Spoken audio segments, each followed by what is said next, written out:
ஜிஆர்ஐயின் நேற்று இன்று நாளை பழனி அருள்மிகு பழனியாண்டவர் கல்லூரி நடத்திய கல்லூரிகளுக்கு இடையிலான போட்டிகளில் நமது பல்கலைக்கழக கணினி அறிவியல் மற்றும் பயன்பாட்டுத்துறை பிஎஸ்சி கம்ப்யூட்டர் சயின்ஸ் மாணவர்கள் கலந்து கொண்டு முதலிடம் பெற்றனர். தமிழக அரசின் அயலக தமிழர் நலன் மற்றும் மறுவாழ்வுத்துறை நடத்திய அயலக தமிழர் நாள் 2025 விழா சென்னை வர்த்தக மையத்தில் நடைபெற்றது.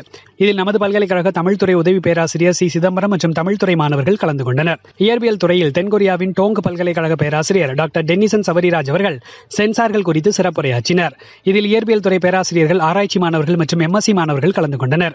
தேசிய இளைஞர் தின விழாவை முன்னிட்டு பல்கலைக்கழக வளாகத்தில் மரக்கன்றுகள் நடும் விழா நடைபெற்றது. இந்நிகழ்வினை கிராமிய தொழில்நுட்ப மைய நாட்டு நலப்பணி திட்டம் முன்னின்று நடத்தியது. தேசிய இளைஞர் தின விழாவை நமது மாண்புமை துணைவேந்தர் பஞ்சநதம் அவர்கள் தொடங்கி வைத்து போட்டிகளில் வெற்றி பெற்ற மாணவர்களுக்கு பரிசுகளை வழங்கினார். கணினி அறிவியல் மற்றும் பயன்பாடுகள் துறை பிஎஸ்சி கணினி அறிவியல் இறுதி ஆண்டு மாணவர்களுக்காக மொபைல் அப்ளிகேஷன் டெவலப்மெண்ட் குறித்த பயிற்சி பட்டறையை நடத்தியது. மதுரை தியாகராஜர் பொறியியல் கல்லூரியின் கணினி அறிவியல் மற்றும் வணிக அமைப்புகள் துறையின் இணை பேராசிரியர் டாக்டர் எஸ் கார்த்தியா இந்த பயிற்சியை வழங்கினார். நமது பல்கலைக்கழக வளாகத்தில் பல்வேறு துறையினர் தமிழர் திருநாளாம் பொங்கல் திருநாளை சிறப்பாக கொண்டாடி மகிழ்ந்தனர். அனைவருக்கும் பொங்கல் திருநாள் நல்வாழ்த்துகள். செய்தி ஒருங்கிணைப்பு இயக்குனர் முதுநிலை பேராசிரியர் ஓ முத்தையா அவர்கள், பல்கலைக்கழக கருத்துரு மையம், செய்தி வாசிப்பாளர் மா சதீஷ்குமார் இயற்பியல் துறை, ஒலிக்கலவை வெங்கடேசன் வாழ்நாள் கல்வித்துறை. தங்கள் துறை செயல்பாடுகளும் இதில் இடம்பெற வேண்டுமா? நமது பல்கலைக்கழக CPIB வாட்ஸ்அப்பில் நிகழ்வுகளை பதிவேற்றம் செய்யுங்கள். நன்றி.